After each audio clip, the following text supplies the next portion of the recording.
आदरणीय मेरे प्रिय दोस्तों और भक्तों, आपके समक्ष भक्त धन्ना जी के बारे में यह वृतांत रख रहा हूँ।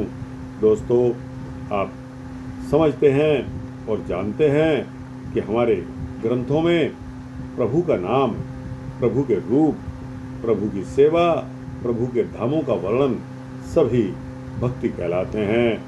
नाम, रूप, सेवा और धाम किसी प्रकार की भी अगर आप भक्ति कर रहे हैं तो आपका मोक्ष निश्चित है। तो दोस्तों, उन्हीं प्रभु भक्तों के बारे में जिनमें भक्त धन्ना जी का भी नाम आता है, आपके समक्ष यह वृत्तांत भक्त धन्ना जी के बारे में रख रहा हूँ। उम्मीद करता हूँ कि यह वृत्तांत आपको पसंद आएगा। बिना समय गवाए इस वृत्तांत को शुरू करते हैं। तो दोस्तों, भक्त धन्ना जी। दोस्तों और भक्तों, गुरु प्रेमियों, सतगुरु श्री गुरु नानक देव जी के अवतार से पहले लगभग 53 वर्ष पहले मुंबई के पास धुआन गांव में भक्त धन्ना जी का जन्म एक जाट के घर में हुआ था। आपके माताजी पिताजी कृषि तथा पशुपालन करके अपना जीवन निर्वाह करते थे, लेकिन बहुत ही निर्धन परिवार था। जब धन्ना ने थोड़ा बहुत होश संभाला तो उन्होंने पशु चराने के लिए यह जिम्मेदारी अपने ऊपर ले ली।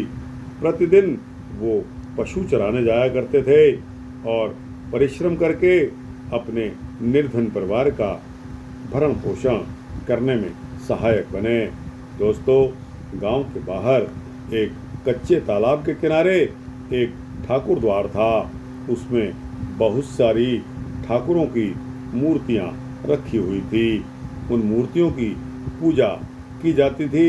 लोग सुबह जाकर माथा टेकते तथा अपनी अपनी भेंट अर्पण करके आते थे। असल में गांव के ब्राह्मण के लिए उनके भोजन का प्रबंध होता था और वहाँ भोजन धन्ना भक्त भी किया करते थे। उस पंडित को ठाकुरों की पूजा करते, स्नान करवाते तथा घंटियां खड़काते हुए प्रतिदिन धन्ना भक्त यह देखा करता था। वह बालक मन ही मन में यह सोचता था कि ऐसा क्या कौतुक है।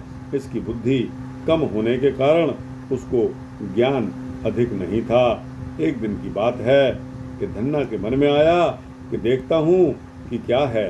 वह खड़ा हुआ देखता रहा। इस तरह देखते हुए उसे कई दिन बीत गए। एक दिन उसने पंडित जी से पूछ ही लिया कि पंडित जी, यह क्या मामला है। तो जो पंडित ने बताया वैसे ही भाई गुरदास जी ने उसको अपनी रचना में ढाल लिया। तो गुरदास जी ने अपनी रचना में इस प्रकार बताया है। बाहमण पूजे देवते, धन्ना गौ चरावन आवे, धन्ने डिठा चलित एह, पुछे बाहमण आँख सुनावे। बाहमण पूजे देवते, धन्ना गौ चरावन आवे, धन्ने डिठा चलित एह, पुछे बाहमण आँख सुनावे। ठाकुर दी सेवा करे, जो इच्छे सोई फल पावे, धन्ना करदा जो दड़ी में भी, देह एक जो तुद भावे। धन्ना करदा जो दड़ी में भी, देह एक जो तुद भावे। पत्थर एक लपेट कर दे, धन्ने नौ गैल छुड़ावे, ठाकुर नो नावाल के, छाहे रोटी ले भोग चढ़ावे। पत्थर एक लपेट कर दे, धन्ने नौ गैल छुड़ावे, ठाकुर नो नावाल कै छाही, रोटी लै भोग चढ़ावे। हाथ जोड़ मिन्नत करे, पैरी पै पै बहुत मनावे। हूँ भी मुँह ना जुठाल सा, तू रूठा मैं क्यों ना सुखावे। हाथ जोड़ मिन्नत करे, पैरी पै पै बहुत मनावे। हूँ भी मुँह ना जुठाल सा, तू रूठा मैं क्यों ना सुखावे। गोसाई पर तक होई, रोटी खाहे छाहे मुँह हिलावे। भोला भाव गोविंद मिलावे। गोसाई पर तक होई, रोटी खाहे छाहे मुँह हिलावे। भोला भाव गोविंद मिलावे। भाई गुरदास जी ने इन पंक्तियों में जो कुछ भी लिखा है उसका भाव है कि ब्राह्मण ठाकुरों की पूजा करते थे तथा वहाँ धन्ना अपनी गायों को चराने के लिए जाते थे। धन्य ने ब्राह्मण की यह खेल देखी एवं ब्राह्मण से पूछ लिया कि पंडित जी यह मामला क्या है, आप इन मूर्तियों के आगे बैठकर क्या करते रहते हो। तब ब्राह्मण ने उत्तर दिया कि हे बंधु, ठाकुरों की सेवा, जो सेवा करे उसकी मनोकामनाएं पूर्ण हो जाती हैं। धन्य ने कहा कि यह ठाकुर मुझे भी दे दीजिए। धन्य से छुटकारा पाने के लिए कपड़े में लपेटकर एक पत्थर उसको दे दिया। घर जाकर धन्ना ने उस पत्थर को ठाकुर समझकर उसे स्नान करवाया तथा लस्सी रोटी उनके आगे रखकर भोग लगाने के लिए कहने लगे। ठाकुर प्रसाद न लें तो धन्ना हाथ जोड़कर मनाने लगा और मिन्नतें करने लगा। धन्य ने भी यह सौगंध खा ली कि ठाकुर जी यदि आप खाएंगे तो मैं भी, आप नहीं खाएंगे तो मैं भी भूखा ही रहूँगा। उसका इस तरह का प्रण देखकर ठाकुर जी प्रकट हो गए तथा उसकी लस्सी पी और रोटी खाकर धन्य भक्त को दर्शन दे दिए। भोलेपन से पूजा करने तथा साफ मन से श्रद्धा से पत्थर में ईश्वर को धन्ना भक्त ने पा लिया। धन्य भक्त ने उनकी पूर्ण कथा धन्ना भक्त की इस प्रकार है। जब धन्ना भक्त को प्रभु की लगन लगी उस समय उसके माता पिता वृद्ध हो चुके थे तथा वह अकेला ही नवयुवक था। उसने ख्याल किया, उसको ध्यान आया कि यदि ठाकुर जी की पूजा करने से सत्य ही ठाकुर प्रसन्न हो जाएं तो घर की सारी आवश्यकताएं पूरी कर लूं, घर की गरीबी भी चली जाए, सुख की सांस आए तथा आवश्यक वस्तुओं की भी प्राप्ति हो जाए। ऐसा करने पर वह प्रसन्न हो जाएगा तथा जीवन के 4 दिन सुख से बीतेंगे। माता पिता ने गरीबी काटी, अब वह भी गरीब रहे, ऐसा करना तो उचित नहीं होगा। मन में इस तरह के विचार धारण करके उसने झिझक कर आखिरकार यह फैसला कर लिया कि अवश्य पंडित जी से मिलकर उनको विनती करूंगा।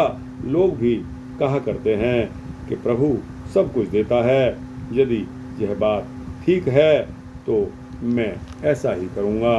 आखिर एक दिन सुबह शीघ्र ही उठकर घर से धन्ना ठाकुर द्वारे चला गया। आगे पंडित जी पूजा कर रहे थे। जब पूजा करके पंडित जी हटे तो धन्य ने हाथ जोड़कर कहा कि हे पंडित जी, मुझे पहले यह बताइए कि जिनकी पूजा की जाती है यह क्या देते हैं, इनके पास कौन सी शक्ति है। धन्य, इनकी पूजा करने से सब कुछ प्राप्त हो जाता है, ये हमारे देवता हैं, हमारे भगवान हैं। आप इनसे जो मांगोगे वो आपको मिल जाएगा। जब वह प्रसन्न हो जाएंगे तो कृपा करें तो एक ठाकुर मुझे भी दे दें, मैं भी ठाकुर जी की ही पूजा किया करूँगा। धन्य साहब ने पुजारी को, पंडित जी को ऐसे कह दिया, जब ठाकुर प्रसन्न हो जाएंगे तो मैं भी ठाकुर साहब से कुछ मांग लूँगा। मैं भी बहुत गरीब हूँ, मैं निर्धन हूँ। तुम्हारे पास ठाकुरों ने प्रसन्न होना नहीं है तो क्यों पंडित जी? धन्य ने हैरान होकर पूछा। तुम्हें तो बोल दिया है कि एक तो तुम जाट हो, जाट इतना बुद्धिमान नहीं होता कि पूजा कर सके, ना ही जाट को ठाकुर रखने का अधिकार है, और दूसरा तुम अनपढ़ हो, विद्याहीन पुरुष पशु के समान होता है, और तीसरा मंदिर के बिना ठाकुर कहीं नहीं रहते हैं और ना ही प्रसन्न होते हैं। इसलिए तुम जिद मत करो और अपने खेतों की जाकर देखभाल करो। ब्राह्मण का धर्म है पूजा पाठ करना, जाट का काम है अनाज पैदा करना। हे बंधु, ऐसे पूजा की तरफ ध्यान मत दो, नहीं तो पछताओगे। बंधु, आप हल चलाते तथा रंभे की गोडी करते ही अच्छे लगते हो। ऐसे पूजा की तरफ ध्यान मत दो वरना पछताओगे। ब्राह्मण ने इधर उधर की कहकर बहुत समझाने का धन्ना को प्रयत्न किया, लेकिन धन्ना तो टस से मस नहीं हुआ। वह अपनी जिद पर अड़ा ही रहा। पंडित जी कमजोर से थे, लेकिन धन्ना भरी जवानी का नवयुवक था। पंडित जी को चिंता हुई कि कहीं ये मेरी पिटाई न कर दे, इसलिए पंडित जी ने डरते हुए धन्ना से कहा कि अच्छा धन्ना, अगर आप जिद ही करते हो तो मैं तुम्हें भी एक ठाकुर दे देता हूँ। ऐसा कहकर ब्राह्मण ने धन्ना को टालने के लिए एक ठाकुर पत्थर शालिग्राम जो मंदिर में फालतू पड़ा हुआ था उठाकर धन्ना के हवाले कर दिया। साथ ही उसे पाठ पूजा करने की विधि बता दी कि विश्वास के साथ अगर पूजा करेगा, मन लगाकर करेगा, ऐसा कहकर उसे भेज दिया। धन्ना ठाकुर चादर में लपेट कर घर ले आया तथा ठाकुर को अंदर आकर उन्होंने स्थापित कर दिया। उसी समय यह एक बढ़ई के पास गया और एक लकड़ी की चौकी बनवा ली। उस चौकी को अच्छी तरह से धोकर सुखाकर उस पर ठाकुर जी को विराजमान कर दिया। रात को धन्य को नींद नहीं आई। वो मन ही मन अपने मन में योजनाएं सोचता रहा कि सुबह उठकर वह कैसे ठाकुर को प्रसन्न करेगा। यदि ठाकुर प्रसन्न हो भी जाएंगे तो मैं ठाकुर जी से क्या मांगूंगा? घर में किस किस वस्तु की आवश्यकता है? यदि आवश्यकताएं अधिक हुई तो पहले मुझे क्या मांगना चाहिए? इस तरह की दलीलें तथा सोच विचार में धन्ना की सारी रात बीत गई। मुर्गी ने स्वयं सुबह बांग दी तो वह बिस्तर से उठ बैठा। पहले उसने स्नान किया और फिर ठाकुर साहब को स्नान कराया। जब स्नान हो गया तो कितनी देर तक हाथ जोड़कर ठाकुर जी के आगे बैठा रहा। विद्याहीन तो था ही, पूजा पाठ का उसे कोई ज्ञान ही नहीं था, इसलिए वह चुप करके बैठा रहा। परंतु श्रद्धा से उसकी आत्मा यही कह रही थी कि ठाकुर जी बहुत अच्छे हैं, सारे जगत के हरता करता हैं। मुझे सुख दो, मैं आपको भोग लगाऊंगा। धन्ना इस समय अकेला था। घर के काम उसको स्वयं करने पड़ते थे। ठाकुर को स्नान करवा के उनके आगे भक्ति भाव से बैठकर दिन उदय होने पर आ गया। लस्सी रिड़की, रोटियां पकाई, जो मक्खन निकाला वह कटोरी में डालकर रख दिया। थाली में रोटी परोसकर लस्सी की गड़वी भरकर धन्य ने ठाकुर जी के आगे उन्होंने विनय करना शुरू कर दिया कि हे मेरे प्रभु, भोग लगाओ। मुझ गरीब के पास रोटी लस्सी और मक्खन ही है और कुछ भी नहीं है।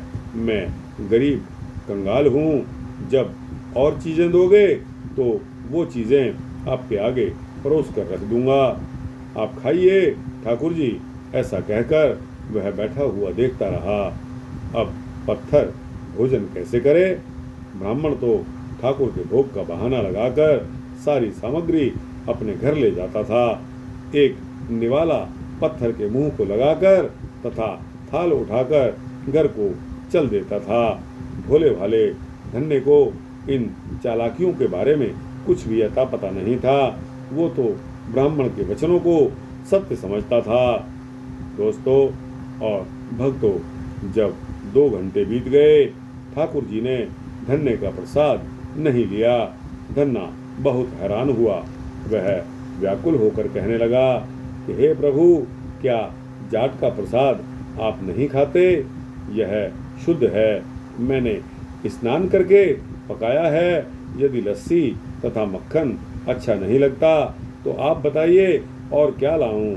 दादा तो इतनी देर नहीं लगाते थे, वो प्रसाद तो तुरंत खा जाते थे। प्रभु कृपा करें। हाँ, यह भी पक्का समझिए, यदि आज आपने प्रसाद नहीं खाया तो मैं भी नहीं खाऊंगा, मर जाऊंगा, पर आपको खिलाए बगैर भोजन नहीं करूंगा। मैं वचन देता हूँ, मैं जाट हूँ, अपनी हठ का पक्का हूँ, अपनी हठ को नहीं छोड़ूंगा।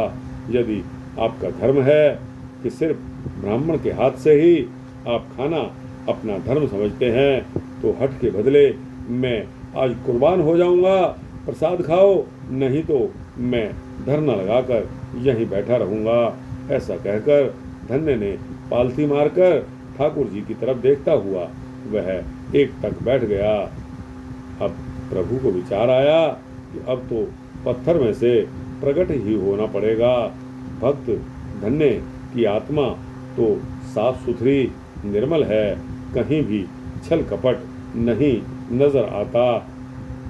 इसका दृढ़ विश्वास बन गया है कि ठाकुर भोजन खाते हैं, अब किसी के समझाने पर नहीं समझेगा। यह मेरा सच्चा भक्त है। अब तो इसकी लस्सी पीनी ही पड़ेगी। यदि पत्थर के आगे जाट मर गया तो संसार में मेरी भक्ति लोग छोड़ देंगे। धन्ना देखता रहा। उसकी आंखें ठाकुर जी के आगे टिकी रही। 1 घंटा और बीत जाने के पश्चात धन्ना ने क्या देखा कि अचानक ही भगवान धन्य की रोटी मक्खन के साथ खा रहे हैं और लस्सी भी पी रहे हैं। धन्ना खुशी से झूम उठा, मेरे प्रभु आ गए, मेरे प्रभु आ गए, भोजन खाने लग गए मेरे प्रभु। धन्य की सारी लस्सी पी गए, रोटी और मक्खन भी खा लिया। थोड़ा सा शीत प्रसाद मेरे लिए प्रभु ने रहने दिया। भोजन खाकर प्रभु बोले, धन्य तेरी जो भी इच्छा है मांग ले, मैं आज तुम पर बहुत प्रसन्न हूँ, मांग लो। धन्य ने हाथ जोड़कर विनती की।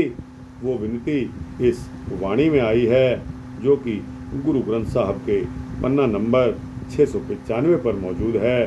दोस्तों, आपके समक्ष इस शब्द को मैं उच्चारण करता हूँ। गोपाल तेरा आरता, जो जन तुमरी भगत करंते तिनके काज सवारता। गोपाल तेरा आरता। रहाओ दाल सीधा मांगो घियो, हमरा खुशी करे नित जियो। दाल सीधा मांगो की कियो, हमरा खुशी करे नित जियो। पनिया छादननी का, अनाज मंगो सतसी का। पनिया छादननी का, अनाज मंगो सतसी का। गौ भैंस मंगो लावेरी, एक ताजन तुरी चंगेरी। गौ भैंस मंगो लावेरी, एक ताजन तुरी चंगेरी। घर की गीहन चंगी, जन धन्ना ले वै मंगी। घर की गीहन चंगी, जन धन्ना ले वै मंगी। परमार्थ, हे प्रभु, मैं आपकी प्रशंसा करता हूँ, क्योंकि जो भी आपकी आरती और स्तुति करते हैं, आप उनके कार्यों को संवार देते हो। मुझे कुछ मांगने के लिए कहा है, मैं तो आवश्यक वस्तुओं ही मांग करता हूँ, जैसे गेहूँ, दाल, घी, इत्यादि मैं प्रसन्न हो जाऊंगा यदि जूता, कपड़े तथा अनाज 7 प्रकार का, गाय या भैंस, सवारी करने के लिए घोड़ी तथा घर की देखभाल करने के लिए एक सुंदर नारी मुझे दे दें। यह सभी वस्तुएं मिल जाएं तो मेरे कार्य संवर जाएंगे। धन्ना जी के ऐसे वचनों को सुनकर प्रभु परमात्मा हंस पड़े और हंसते हुए बोले कि ये सब वस्तुएं आपको मिल जाएंगी, तथास्तु। प्रभु बोले, इसके अलावा और कुछ? तब प्रभु, और क्या बताऊं और क्या मांगूं? हाँ, जब भी मैं आपको याद करूं, आप मुझे दर्शन जरूर देना। यदि कोई ज़रूरत भी हुई तो मैं आपको बता दूंगा। हे प्रभु, मुझे यह वचन भी दीजिए कि मेरे याद करने पर आप अवश्य मुझे दर्शन देने आएंगे। तब प्रभु परमपिता परमात्मा ने उत्तर दिया कि तथास्तु, तेरी ये बात मैंने मान ली। हे प्रभु, यदि मेरी विनती स्वीकार है तो धन्ना आज से आपका आजीवन सेवक हो गया। मैं सारा जीवन भक्ति में ही बिता दूंगा, आपके अलावा किसी अन्य का नाम भी नहीं लूंगा। धन्ना ऐसा कहता गया और खुशी से दीवाना हो गया। उसकी आंखें बंद हो गई थी। जब उसने आंखें खोली तो प्रभु पिता परमेश्वर लुप्त यानी कि गायब हो चुके थे। वह पत्थर का शालिग्राम उसके सामने पड़ा हुआ था। वह प्रसन्न चित्त उठा, बर्तन उठाए तथा बर्तन में जो शीत प्रसाद बचा था उसे खाकर कृतार्थ हो गया। उस प्रसाद को खाने से धन्य को तीनों लोकों का ज्ञान हो गया। वह प्रभु का यशगान करने लगा। ऐसी नाम खुमारी चढ़ी कि उसके चेहरे की लाली और भी बढ़ गई। दिखाई देता जगत अति सुंदर दिखने लगा। प्रभु के दर्शनों के कुछ दिनों के पश्चात धन्य के घर तमाम खुशियां आ गई। एक अच्छे धनवान के घर उसका विवाह भी हो गया। पत्नी आई तो दहेज में घोड़ी, गाय, लवेरी और सुंदर वस्त्र आदि प्रचुर मात्रा में धन्ना को मिल गए। उसकी बिना बोई भूमि पर भी फसल लहला उठी और अन्न भी बेशुमार पैदा हुआ। धन्ना भक्त अपने प्रभु का यशगान करने लगा। लोग धन्य की प्रभु भक्ति को देखकर धन्ना की महिमा का वर्णन करने लगे। सारे लोग कहने लगे कि धन्ना भक्त बन गया है। उसके दर्शन करके लोग कृतार्थ होने लगे। धन्य को किसी ने बताया कि चाहे प्रभु तुम्हारी भक्ति पर प्रसन्न है, तुम्हारी बात मानता है, लेकिन फिर भी तुम्हें गुरु धारण कर लेना चाहिए। जब उस पुरुष से धन्य ने पूछा कि मुझे किसको अपना गुरु बनाना चाहिए, तो उसने स्वामी रामानंद जी का नाम लिया। एक दिन अचानक ही प्राकृतिक तौर पर स्वामी रामानंद जी उस तरफ आ निकले। धन्य भक्त ने हार्दिक तौर पर साधु संगत की भरपूर सेवा की। सेवा करने के पश्चात धन्य ने दीक्षा के लिए गुरु रामानंद जी से विनती कर डाली। स्वामी रामानंद जी ने धन्य की विनती को स्वीकार कर लिया और गुरु दीक्षा देकर धन्य को रामानंद जी ने अपना शिष्य बना लिया। धन्ना कर्म करता हुआ राम नाम का सुमिरन करने लग गया। मौज में आकर कई बार धन्ना प्रेम पाती द्वारा अपने भगवान को अपने पास बुला लेता था और उनसे मनवांछित फल और कार्य अपने करवा लेता था। एक दिन एकाग्रचित होकर भगवान को उसने याद किया और मन में मौज आई कि प्रभु उसकी गौओं का चरवाल बने। भक्तों के मन की परमात्मा खुद ही जानता है। उस समय भक्त को कोई आवश्यक कार्य करना था और गौएं स्वयं चर रही थी। अचानक एक बालक के रूप में भगवान जी ने आके परमपिता परमात्मा ने दर्शन दिए और कहा कि हे भक्त, तेरी भक्ति का अब समय है। घर में साधु पधारे हुए हैं, जाकर उनकी सेवा करो। तुम्हारे गौओं को मैं चराता हूँ। भक्त धन्य ने उस बालक को ध्यान से देखा। उसकी शक्ल सूरत बहुत ही अद्भुत थी। पहले तो भक्त झिझक गया कि कोई गौएं ढकेल कर ना ले जाए, लेकिन बाद में उसे भरोसा करके उसने सोचा कि क्या मालूम यह प्रभु की ही लीला हो। ऐसा सोचकर वह घर की ओर चला गया। उसके घर में सचमुच साधु आकर ठहरे हुए थे और उन साधुओं के साथ वही बालक बीच में बैठा हुआ था, जिसको धन्ना भक्त जूह में अभी छोड़कर आए थे। वह आश्चर्यचकित हो गया तथा उनके चरणों में नतमस्तक हो गया। भक्त गौएं तो चरा रहे हैं, यह भी मन में इच्छा धारण की है कि भगवान कुएं पर तुम्हारी गाड़ी को धक्का दें, सो ऐसा ही होगा। ऐसा कहकर प्रभु पिता परमात्मा अदृश्य हो गए। धन्ना जी जब कुएं पर गए तो आगे उसके बैल जोत रहे थे तथा कुआं बह रहा था। भगवान बालक के रूप में गाड़ी हाँक रहे थे। भक्त धन्ना देखकर प्रभु की स्तुति करने लग गया। तो दोस्तों, यह धन्ना भक्त जो कि जाति से जाट था, अनपढ़ था, गंवार था, लेकिन उसके सेंटिमेंट्स, उसकी भावना बहुत ही निर्मल थी और नियत का बहुत ही साफ था। तो दोस्तों, प्रभु पिता परमात्मा साफ नियत इंसान को, जिसके दिल में मन में मैल ना हो, छल कपट ना हो, उसको बहुत प्रेम करते हैं। दोस्तों, यह ग्रंथों में आया है। प्रभु उसी को दर्शन देते हैं जिसका काम निष्पक्ष हो, निष्काम हो। दोस्तों, यह वृतांत धन्ना भक्त का यहाँ समाप्त होता है। आपको कैसा लगा? अच्छा लगा हो तो इसको लाइक और शेयर करते हुए अपने दोस्तों, भक्तों, मित्रों, जिज्ञासुओं के पास अवश्य पहुँचाना। कमेंट सेक्शन में जाकर अपनी राय, जो कि मेरे लिए बहुत बहुमूल्य होगी, अवश्य देना। इस चैनल को सब्सक्राइब कर देंगे तो आपको इसी तरह के सूक्ष्म भक्ति वृतांत मिलते रहेंगे। जय भक्त धन्ना जी की, जय परमपिता परमात्मा परमेश्वर की।